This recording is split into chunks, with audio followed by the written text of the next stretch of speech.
yakuriye mu mibereho y'ubukene akiri muto, bityo bituma yiga amasomo akomeye yo gukoresha imbaraga no kwitanga. Abantu bo mu muryango yakomokagamo barangwaga n'umwuka wo kwigenga no gukunda umudendezo. Yari ateye neza, afite amagara mazima, kandi no mu bwana bwe yarangwagaho n'ibimenyetso byo kuba umunyabwenge w'indengakamere. Uko yakoraga niko ibyo byarushagaho kugaragara. Intekerezo ze zari zikangutse kandi zarateye imbere, bityo yagiraga inyota nyinshi yo kumenya, nubwo atari yaragize amahirwe yo kwiga amashuri ya za koleji. Uko yakundaga kwiga no kugira akamenyero ko gutekerezanya ubushishozi ndetse no kugenzura ibivugwa, ibyo byose byatumye aba umugabo ufite ibitekerezo byiza kandi byumvikana. Yari afite imico itagira amakemwa no kumenyekana neza byifuzwa na benshi. Muri rusange akarangwa n'ubupfura, kudatagaguza umutungo no kugira ubuntu. Uwo ni William Miller. Tukaba twifuje kubagezaho amateka y'Abadiventiste umunsi wa karindwi, aho mu gice gitaha tuzababwira amateka ya Ellen G. White, bityo tukazabona kubabwira amateka y'Abadiventiste umunsi wa karindwi. Uwo mwumva ni Nkurunziza Bakate. Byinshi kuri William Miller ni mu kanya.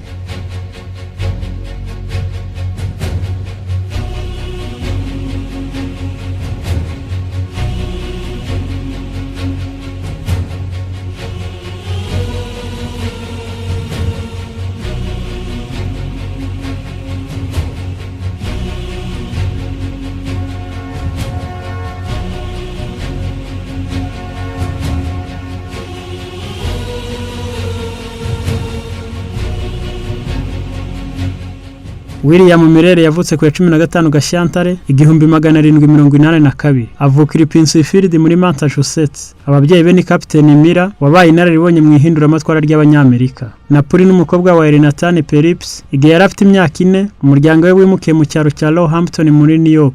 Yigiye mu rugo rwa nyina iby'idini kugeza afite imyaka 9, ubwo yigaga mu ishuri ry'akarere ka Portneuf ryari rimaze gushingwa. William Miller ntabwo arazwiho kuba yarigeze akora ubushakashatsi ubwo aribwo bwose nyuma y'imyaka 18, nubwo yakomeje gusoma cyane kandi akiri muto. Yashoboraga kubona amasomero yigenga y'umucamanza James Whitehall hamwe n'umudepite witwaga Masilo hafi ya Fairhaven, Vermont. Amaze kuba ingimbi yaje kuyoboka ishyirahamwe ry'abizeraga ko Imana yaremye isi ikayiha amategeko ikurikiza maze ntiyongere kuyitaho. Bikururagaho benshi bitewe n'uko abo bantu bari abaturage beza cyane, abantu bafite umutima wa kimuntu kandi babagwa neza. Kubera ko bari batuye hagati y'ibigo bya Gikristo ku rwego runaka, imico yabo yari yarahinduwe n'abahazengurutse. Bakeshaga biri imico yatumaga baba abantu bubashwe kandi biringirwa. Nyamara izo mpano nziza zaje guteshwa umurongo kugeza ubwo zivamo imbaraga yarwanyaga ijambo ry'Imana. Kubwo kwifatanya n'abo bantu byatumye William Miller agira ibitekerezo nk'ibyabo, areka kuba umubatista maze abadeiste. Mu mibereho ye yanditse ku ihinduka rye. Namenyanye n'abagabo bakomeye b'uwo mudugudu Portneuf, Vermont, bavugaga ko ari deiste, ariko bari abaturage beza. Bashyize mu biganza byanjye ibikorwa bya Voltaire, David Hume, Thomas Paine, Ethan Allen n'abandi banditsi b'abadeitiste. Mu mwaka wa 1803 William Miller yashakanye na Lucy Smith,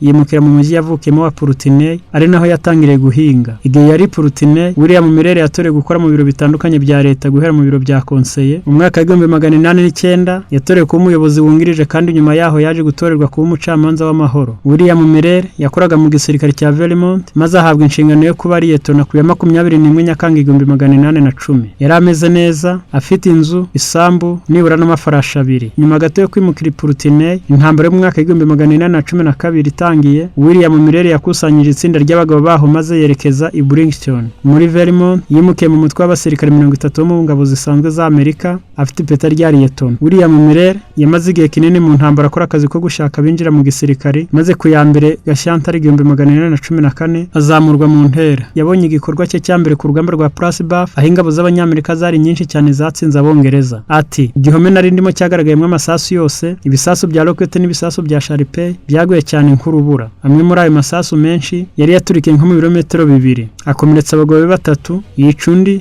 ariko William Miller yarokotse nta nkomyi. William Miller yaje kubona ibizava muri iyi ntambara nk'igitangaza, bityo akaba ataravuguruzanyaga no kubona ko Imana itari kure y'ibibazo by'abantu. Nyuma yaje kwandika ati, numvaga kuri njye kwisumba byose igomba ko yaritegereje inyungu z'iki gihugu mu buryo bwihariye, ikadukiza mu maboko y'abanzi bacu. Ubuzima bwa William Miller nyuma y'intambara na nyuma yo gusezererwa mu gisirikare ku ya 18 Kamena 1815, William Miller yasuye Portneuf.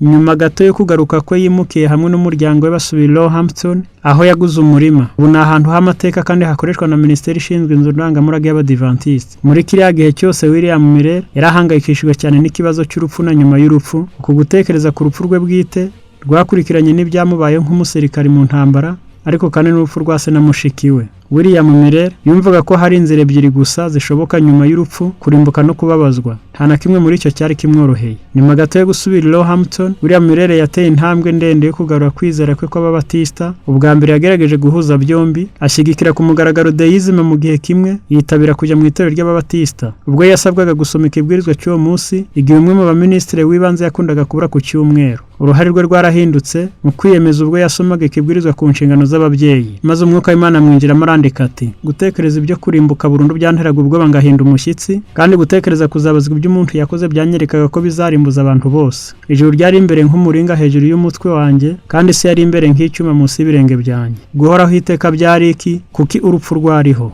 Uko narushagaho kubitekereza, niko narushagaho kuba kure y'ibisubizo. Uko narushagaho gutekereza, niko narushagaho gufata imyanzuro itandukanye. Nagerageje guhagarika gutekereza, ariko sinashoboraga guhagarika intekerezo zanjye. Nari umunyabyago bihebuje, ariko siniyumvisha impamvu. Narivugishaga kandi nkivovota, ariko sinari nzo nivovotera. Nari nzi ko hari ikibi, ariko sinari nzi aho nabona igitunganye ndetse naho nakibona. Narariraga ariko nta byiringiro nari mfite. Ibyo nabimaranye amezi runaka. Bidatinze imico y'Umukiza yinjiye mu ntekerezo zanjye, numva ko hagomba kuba hariho umuntu mwiza kandi w'umunyampuhwe witangiye ngo atwezeho ibicumuro byacu, bityo akadukiza umubabaro w'igihano cy'icyaha. Pera ko numva ukuntu uwo muntu agomba kuba yuzuye urukundo, kandi ntekereza ko nkwiriye kwishyira mu maboko ye kandi nkiringira imbabazi ze. Nyamara muri njye havutse ikibazo: ese umuntu yagaragaza ate ko uwo muntu nk'uwabaho? Uretse kubona igisubizo muri Bibiliya gusa, nasanze ko ntashobora kubona igihamya cy'uko Umukiza nk'uwabaho cyangwa iby'ubuzima bw'ahazaza. Nabonye ko Bibiliya yerekana uwo Mukiza nk'uko nabyifuzaga, kandi natangajwe no kubona uko igitabo kitahumetswe cyashoboraga gusobanura amahame mu buryo butunganye kandi buhuje rwose n'ubukene bw'isi yacumuye. Byabaye ngombwa ko nemera ibyanditswe byera ko bigomba kuba ari ihishurwa ryavuye ku Mana. Ibyanditswe byampindukiye umunezero, kandi Yesu ambera inshuti. Umukiza yampindukiye umutwaro uruta abandi bose, kandi ibyanditswe byari byarambereye umwijima, ndetse nkabibonamo ibitekerezo bivuguruzanya. Noneho byampindukiye itari murikira ibirenge byanjye n'umucyo umurikira inzira zanjye. Intekerezo zanjye zaratuje rwose, ndanyurwa, mbona ko Umwami Imana imbereye igitare mu nyanja rwagati y'ubuzima. Noneho Bibiliya niyo nigaga ku mwanya wa mbere, kandi mu by'ukuri nshobora kuvuga ko nayiganaga umunezero mwinshi. Naje kuvumbura ko batari barambwiye n'icya kabiri kibirimo. Nibajije impamvu ntari narigeze mbona ubwiza bwayo mbere, kandi ntangazwa no kuba nari narayirengagije. Ibintu byose umutima wanjye washoboraga kwifuza byarahishuwe, kandi mbona n'umuti w'indwara yose y'ubugingo bwanjye. Sinongera kugira amatsiko yo gusoma ibindi bintu byose, maze ndundura umutima wanjye mu kwakira ubwenge buva ku Mana. Kuva ubwo William Miller yemeye ku mugaragaro ko yizera idini yari yaragiye asuzugura. Yihatira kwirengagiza ibitekerezo byose byari bimuri imbere, kandi yirinda gushyiraho ubusobanuro bwe bwite. Akagereranya umurongo n'undi yifashishije amashakiro atangwa ku mpera z'urupapuro n'igitabo kiranga amasomo ya Bibiliya. Yakomeje kwiga adasiba mu buryo bunonosoye, atangira mu itangiriro, agasoma umurongo ku murongo. Ntiyihutaga atabanje kumva ubusobanuro bw'imirongo myinshi ngo bisige ibitamusobanukiye byose bishize. Iyo yahuraga n'isomo ritamusobanukiye, yari afite akamenyero ko kurigereranya n'andi masomo bifitanye isano n'iyo ngingo ariho. Noneho birari imbereye igitabo gishya,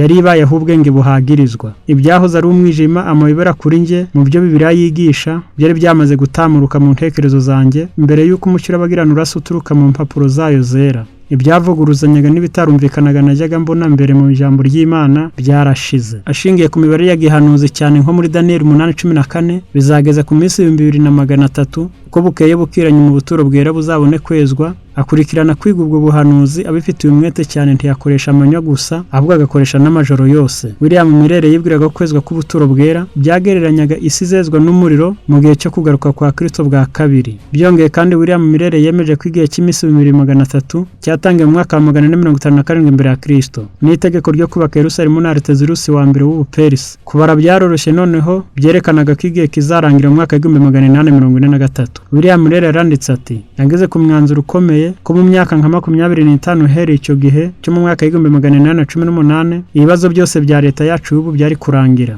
Nubwo William Miller yemeye ibarura ryo mu mwaka wa 1818, yakomeje kwiga wenyine kugeza mu mwaka wa 1823 kugira ngo ibisobanuro bye bisobanuke neza. Muri Nzeri 1822, William Miller yavuze ku mugaragaro imyanzuro ye mu nyandiko y'ingingo 20, harimo n'ingingo ya 15. Nizera ko kuza kwa kabiri kwa Yesu Kristo kwegereje, ndetse no mu myaka 20 2021 cyangwa mbere yaho. Mu mwaka w'igihumbi 1843 William Miller ariko ntiyatangiye gutanga ubwo butumwa kugeza ku cyumweru cya mbere cya Kanama mu 1831. Mu mujyi wa Dresden mu mwaka w'igihumbi 1832 William Miller yatanze urukurikirane rw'ibiganiro 16 kuri Vermont Telegraph, ikinyamakuru cy'ababatista. Ikinyamakuru Telegraph cyasohoye cya mbere muri ibyo ku ya 15 Gicurasi, maze William Miller yandika ku gisubizo cy'abaturage: natangiye kuzuza amabaruwa y'iperereza ashyigikira ibitekerezo byanjye, kandi abashyitsi baransanze kureba tuvugane kuri iyo ngingo. Mu 1834 nananiwe kubahiriza ibyifuzo byinshi byihutirwa bisaba amakuru n'ubutumire bwo gusura no kwamamaza ubutumwa nakiriye.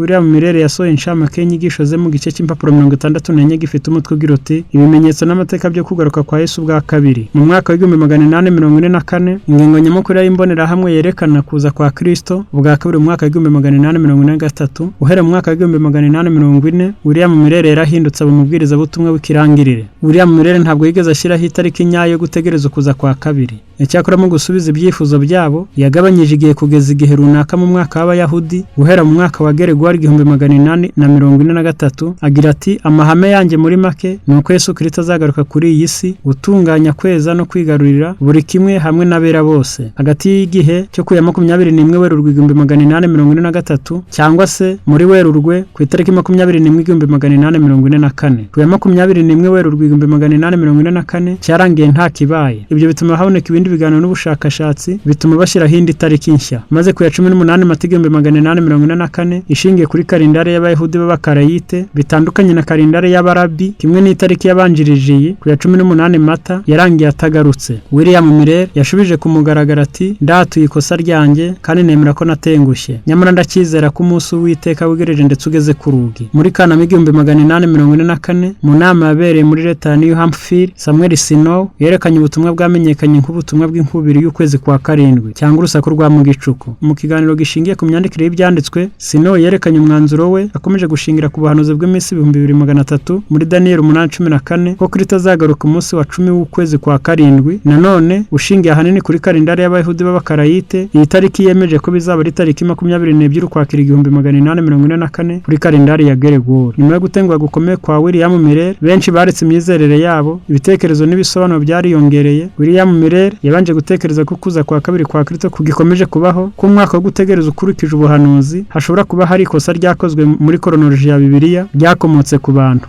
William Miller ntabwo yigeze areka kwizera kwe kuza kwa kabiri kwa Kristo. Ugereranyije abayoboke ba William Miller bageraga mu 50. Yapfuye ku ya 20 Ukuboza 1849, akomeza kwemeza ko kuza kwa kabiri kwa Yesu ko ari hafi. William Miller yashinguye hafi y'urugo rwe i Roehampton muri New York, kandi inzu ye ifatwa nk'inzu ndangamurage. Impapuro za William Miller zabitswe mu bubiko bwa kaminuza ya Aurora, izindi impapuro za Miller zibitswe mu bubiko bwa kaminuza ya Andrews na kaminuza ya Loma Linda. Byongeye kandi inyandiko zimwe na zimwe z'amateka zabonetse mu rugo rwa William Miller igihe inzu ye yagurwaga n'Abadiventiste k'umutungo w'amateka mu mwaka wa 1983. Ikaba ibarirwa mu bubiko bwa Ellen G. White Estate muri Silver Spring, Maryland. Ibi byose dusomye mushobora kubisanga mu gitabo cyitwa Intambara Ikomeye mu cyigisho cya 18 ndetse no mu gitabo cyitwa Inyandiko z'ibanze n'andi mateka atandukanye. Ngaya amateka ya William Miller atuzagaruka mu gice cya kabiri tuvuga amateka Ellen G. White, bityo bikazaduha neza umusingi wo kuvuga ku mateka y'Itorero ry'Abadiventiste.